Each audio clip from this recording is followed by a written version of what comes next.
We are delighted you are here with us today at the State Library of New South Wales.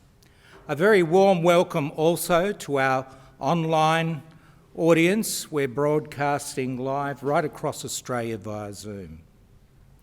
Before we start proceedings, we acknowledge the traditional owners of the country on which we meet today, the Gadigal people of the Eora Nation, and recognise their continuing connection to land, waters and culture.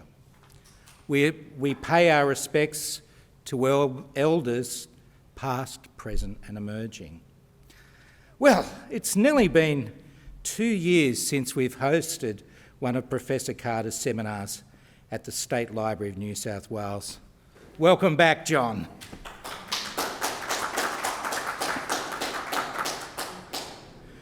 We are hoping that life will be returning to the new normal and we'll be hosting regular Carter on Mondays seminars. We're also delighted today to be hosting the official launch of the 4th edition of Carter's Guide to Australian Contract Law. This is the first book released under J.W. Carter Publishing, so another milestone. And a special welcome to David Cooper, who's our Master of Ceremonies today. David will be doing the official book launch and will be chairing today's seminar. So welcome, David.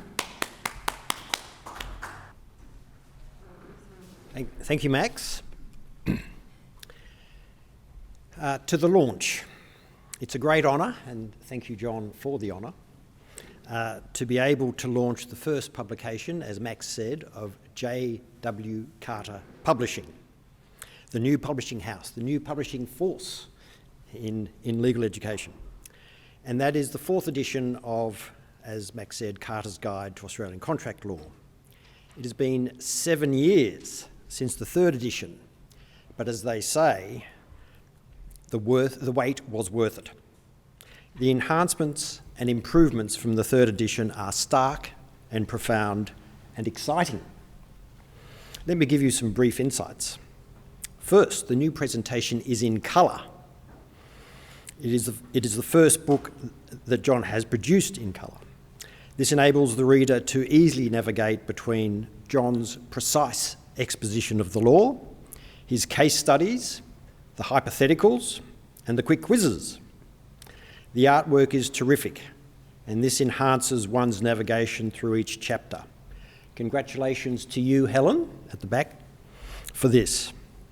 And special mention must also be made of John and Helen's late daughter, Catherine, whose artwork has been used in the guide, and to whom this book is dedicated, and relevantly, the inspiration to John to continue his scholarly journey. Secondly, there is so much more in this edition of the guide. As John notes in his preface, and hopefully he will expand on this a little today, he has revisited every word on every page of the 3rd edition to create this 4th edition, not only for accuracy and currency, but for readability, as John puts it. And whilst the first 2 factors are critical, it is the 3rd factor of readability that I was struck by.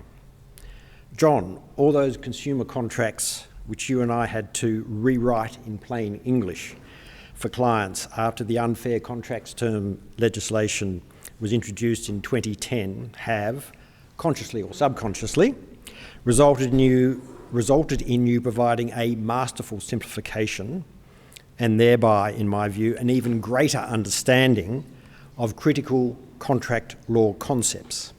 It is quite simply a joy to read. I just wish this guide, although I will argue that the word guide is a misnomer in a moment, was in existence when I studied contract law in a previous century. And so that brings me to my final point. I believe there is a misrepresentation in your preface, John, when you say the book, quote, attempts to guide students of the law of contract through issues raised by a contract course. In my view, this misrepresents the prism through which this book should be viewed. In relation to your reference to students, yes, There are clearly excellent sections which all students will be grateful for example, the how-to chapter on drafting a contract, reading a case, doing an exam, or answering a research question. However, the word students needs to be expanded to include all practitioners, because ultimately we are and remain students of the law for the whole of our practicing lives, whether directly through mandated CLE, an example of which is today, or indirectly as we need to stay, or with the pace of change, scramble to stay abreast of the developments in the law over time through legislation and court decisions. If this type of lens is then applied to the guide, then I will accept John's statement about the applicability of this work to students. But I would add a broader description, as I said, students of the law and of all ages. In closing, the guide is a scholarly addition to the law of contract because it puts difficult and tricky contract concepts within easy reach for both students grappling to understand them and busy practitioners needing a succinct refresher before tackling a thorny contract issue for a client. John, you and your talented J.W. Carter publishing team are to be congratulated on this latest work. And I commend this guide to each of you. So it gives me great pleasure to formally launch the guide, and in the time-honoured tradition of launches, I hereby declare, with the cutting of this ribbon,